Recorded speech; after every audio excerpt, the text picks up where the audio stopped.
मेरे मित्र जय मसीह की।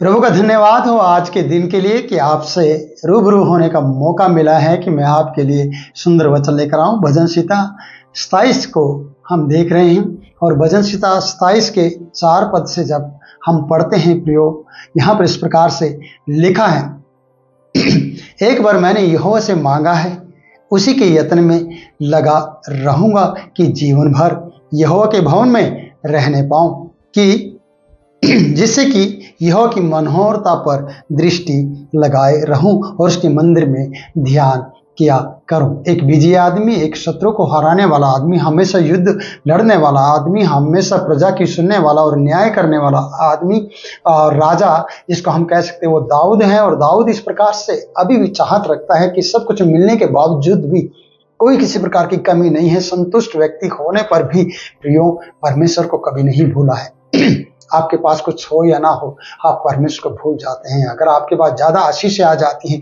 तब आप भूल जाते हैं। जब आपके सारे काम ठीक ठाक चल रहे हैं तब भी परमेश्वर को आप याद नहीं रखते और कई बार आप परमेश्वर को छोड़ भी चुके होंगे। मेरे प्रियो, मैं आपसे कहूंगा, क्या दाऊद की तरह आप ये बात कह सकते हैं, एक बार मैंने यहोवा से मांगा है।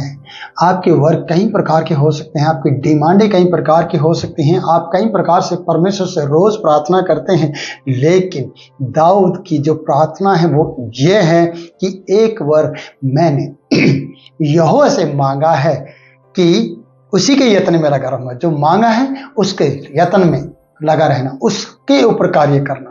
उस एक किस्म से कहेंगे कि कोई प्रोजेक्ट मिला है, उस प्रोजेक्ट पर कोई कार्य करना, इसकी यत्न है, उस बात के लिए इसकी दिलचस्पी है, उसमें रहने के लिए, उसमें बने रहने के लिए, उसको कार्य को करने के लिए वो क्या है, एक बार मैंने मांगा है यहोवा से, उसी के यत्न में मैं लगा हूं।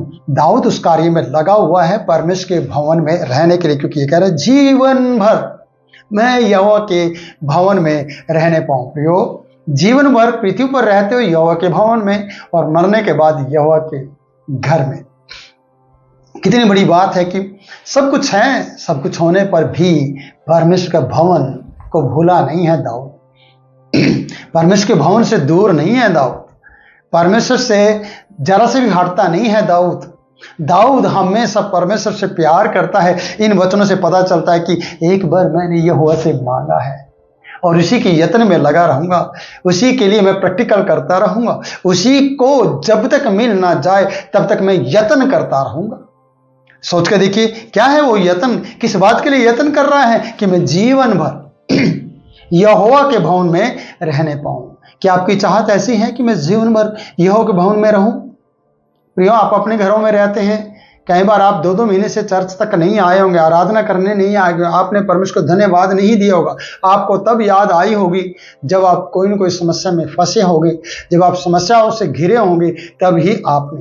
यहाँ दाऊद कहता है, चाहे सेना भी मेरे विरुद्ध छावनी डाले, उस दशा में भी मैं हियाव बांधे खड़ा रहूंगा और निश्चिंत रहूंगा लड़ाई ठनने पर भी। और ये कहते हैं वर क्या है, उसके लिए यत्न क्यों कर रहा है? क्योंकि परमेश्वर के भवन में रहने के लिए यत्न करना बहुत जरूरी है। यहोवा के साथ रहने के लिए अपने आप को पाक साफ पवित्र करना और प्रार्थना का जीवन जीना बहुत जरूरी है।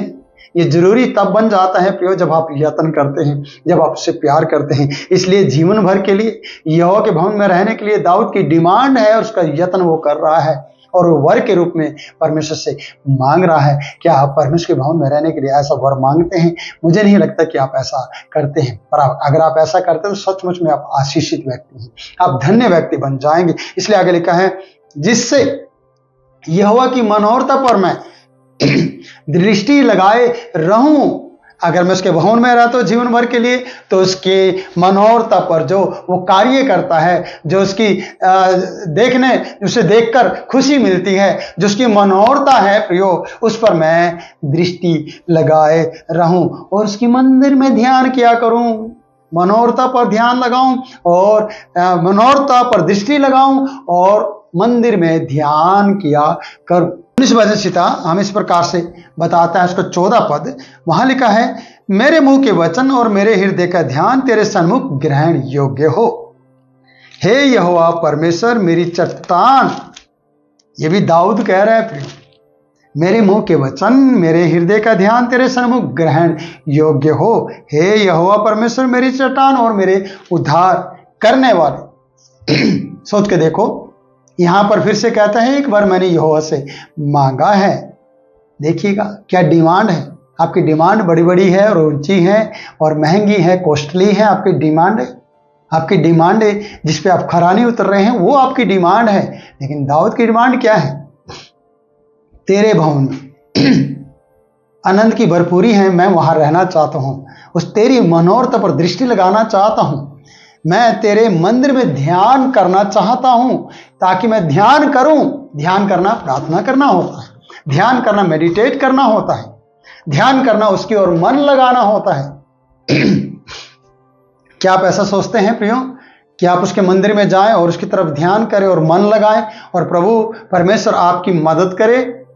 इसलिए चाहे सेना फिर इसके विरुद्ध आए, चाहे इसके विरोधी कुछ भी करते हों, फिर उसका बाल भी बांका नहीं कर सकते। इसके विरुद्ध में कुछ भी वो काम नहीं कर पाएंगे। वो ठोकर खाएंगे, निराश होंगे और थक जाएंगे और हार जाएंगे और पराजित होकर वापस लौट जाएंगे।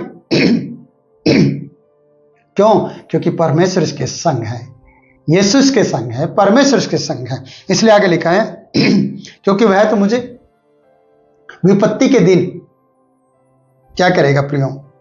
बचाएगा, अपने मंडप में छिपा लेगा। किसके दिन? विपत्ति के दिन वो मुझे मंडप में छुपा लेगा। प्रार्थना करने वाले, ध्यान करने वाले, उसकी मनोरथों को देखने वाले, उसकी ओर ताकने वाले, जिसकी ओर उसने ताका और ध्यान किया और उसमें मन लगाया है, तो विपत्ति के दिन वो अपने मंडप में उसे छुपा लेगा, क्योंकि वो मंडप में ही रह रहा है। वो स्वर्ग के सच्चे जीवित परमेश्वर के आराधनालय की ही चाहत रख रहा है, वो उसके भवन में ही रहना चाहता है। इसलिए छुपाने का कार्य भी वही करेगा, वो जिसकी आराधना कर रहे हैं। आगे देखते हैं, क्योंकि वह तो विपत्ति के दिन में अपने मंडप में मुझे छिपा रखेगा और अपने तंबू के गुप्त स्थान में वह मुझे छिपा लेगा और चट्टान पर चढ़ाएगा। ऊंचे पर जाने के लिए, चट्टान पर चढ़ने के लिए प्रियो बल पाने की जरूरत है, और बल प्रार्थना देगी और बड़े बड़े दल को हरा देगी प्रार्थना। अगर आप बल पाना चाहते हैं तो प्रार्थना कीजिए। अगर आप छिपना चाहते हैं तो उसके भवन में जाइए और उसके भवन में जाकर उससे प्रार्थना कीजिए। वो बल देगा, बड़े बड़े दल को हराने की ताकत देगा। बल के साथ आप परमेश्वर के बल पाकर बड़े बड़े दल को हरा सकते हैं, मैं जानता हूं। इसलिए परमेश्वर का बल आपकी जिंदगी में रहना बहुत जरूरी है। परमेश्वर के साथ अपना समय दीजिए। परमेश्वर को कहिए, मेरी चाहत है, एक बार मैं मांगता हूं कि मैं तेरे भवन में रहने पाऊं, मैं तेरे लिए जीने पाऊं। सच कह रहा हूं प्रियो, अगर आप परमेश्वर के साथ जीना चाहते हैं, परमेश्वर के साथ रहना चाहते हैं, तो ये बातें दाऊद के समान आपको भी कहने की जरूरत होगी। इसलिए आगे लिखा है, अब मेरा सिर मेरे चारों ओर के शत्रुओं से ऊंचा होगा और मैं यहोवा के तंबू में जय जयकार के साथ बलिदान चढ़ाऊंगा और उसका भजन गाऊंगा। क्योंकि प्रार्थना करने के बाद एक जो तसल्ली मिलती है ना, प्रार्थना करने के बाद जो आप एक शेर के समान बाहर आते हैं, दहाड़ लगाते हैं, क्योंकि आपने पहले झुक कर प्रार्थना की है, पहले परमेश्वर को मनाया है, पहले परमेश्वर के साथ अपनी कमजोरियों को रखा है, पहले परमेश्वर के सामने आपको अपने निर्बल किया है और परमेश्वर ने आपको बलवंत बना दिया है। इसलिए कहता है, अब मेरा सिर मेरे चारों ओर के शत्रु से ऊंचा होगा। क्यों? क्योंकि इस सिर को आपने परमेश्वर के सामने झुकाया है, इस सिर को आपने परमेश्वर को दिखाया है। इस सिर पर परमेश्वर का कहते कटोरा उमड़ रहा है परमेश्वर के अनुग्रह से।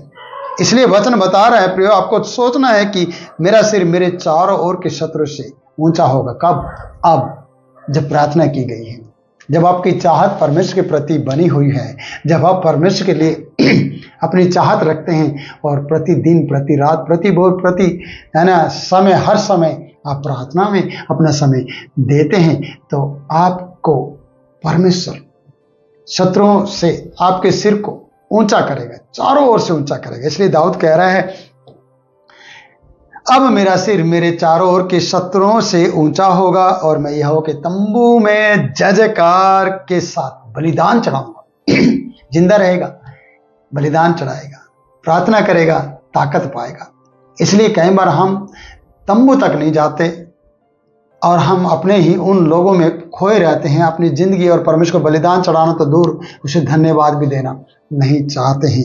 यहाँ लिखा है, मैं यहोवा के तंबू में जय जयकार के साथ बलिदान चढ़ाऊंगा और उसका भजन गाऊंगा। भजन तभी निकलते हैं प्रियो, जब आप परमेश्वर के लिए कार्य करते हैं, प्रार्थना करते हैं।